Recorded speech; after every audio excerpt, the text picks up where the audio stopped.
أعوذ بالله من الشيطان الرجيم بسم الله الرحمن الرحيم. Clearly, Dr. Zakir, it's going to be difficult for us to discuss all of the common errors made by Muslims during the month of Ramadan in this one interview. But over the next 30 days, we will, inshallah, try to cover those issues. But could you just state or list the most grievous mistakes made by Muslims in the month of Ramadan? The most grievous amongst the errors in the first category, that is errors committed regarding the obligatory rules and regulations of fasting, is the most common is that Muslims many a times they don't do the niyyah for fasting. Intention is very important. Without niyyah, without intention, the fasting is not accepted. So making intention is obligatory. And we'll be discussing this, inshallah, in detail, inshallah, tomorrow.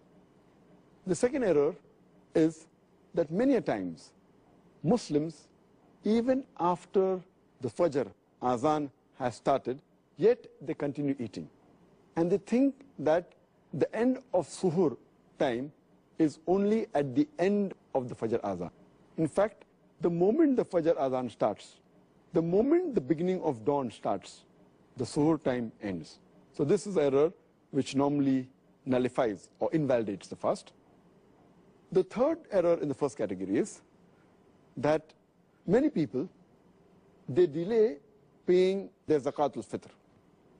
And many times they pay after the Eid al-Fitr Salah. If we pay the Zakatul Fitr after Eid al-Fitr, then it is like normal charity. It does not come under the Zakatul Fitr. So these three are the most grievous in the first category. The common errors committed in the second category, that is errors that are contradicting the sunnah of the fasting, is number one, many people, they skip their suhoor.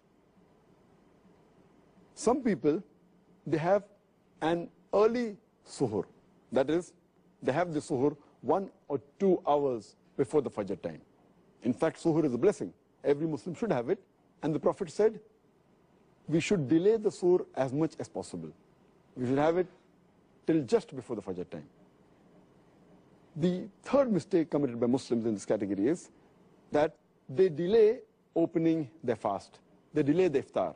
And our Prophet Muhammad said that the people will be good as long as they hasten in breaking the iftar. That means immediately after sunset, they should break the iftar. The fourth common error in this category is that many Muslims, they read unauthentic dua during iftar. The most authentic dua, as far as iftar is concerned, is Zahab al-Zama, wa abtallati uruku, wa sabat al-arj, inshallah. Which means that my thirst is quenched, the veins are moistened, and the ajr is near, inshallah, God willing. The reward is near, God willing. And some people, when they read this dua for breaking the fast, they say it before breaking the fast. Before they put their date in the mouth, they say this, and it is contrary to the meaning. The meaning says that my thirst has been quenched. Zahaba zama, wabtallati uruku. My thirst has been quenched, and the veins have been moistened.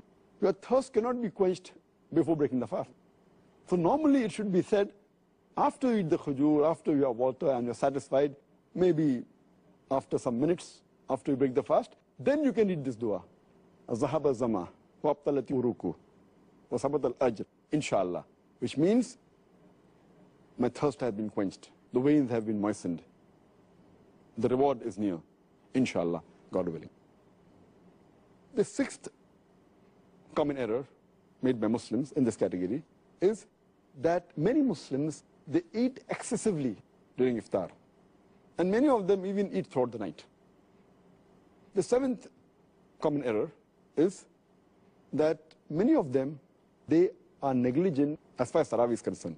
Because Tarawih is not a fard, they think it is no problem if a Muslim misses Tarawih. Though Tarawih is not a fard, it's a very important sunnah. And a Muslim who misses Tarawih is missing a great deal of reward. And many Muslims who perform Tarawih, they read Tarawih very fast, 10 miles per hour. They try and finish it in a short time, and they defeat the purpose. In fact, you should read with a moderate pace so that people understand and they grasp the message of Allah subhanahu wa ta'ala. The ninth common error is that those who go for itikaf in the mosque, many of them, they socialize during itikaf, as though it's a time to meet people and friends, which is totally contrary to the sunnah. The 10th common error is that many of the Muslims think that the Laylatul Qadr is on the 27th night of Ramadan. And they only worship Allah subhanahu wa ta'ala on this night. In fact, the beloved Prophet Muhammad said, search for the Laylatul Qadr in the odd nights of the last 10 days, the last Ashra, the 10 days. Therefore, Laylatul Qadr can fall either on the 21st night, or 23rd, or 25th, or 27th, or 29th. So this is one of the common errors made by Muslims. The 11th common error is that they spend their time during Ramadan in unproductive work, rather than spending in zikr and worshipping Allah subhanahu wa ta'ala. They should spend their time rather for offering, besides the compulsory salah, the nawafil, the voluntary salah, the sunnah salah. The 12th error made by the Muslims is that they should do dua. The 13th is they should ask for forgiveness. This is month of forgiveness. 14th is they should read the Quran as much as possible to get the blessing of Allah subhanahu wa ta'ala. The 15th is that they fast and they keep themselves hungry, but basically they're not mentally prepared for that fast. And it is as though they're staying hungry. But the main purpose of fasting, to acquire taqwa, is not obtained. This was in brief regarding the second category.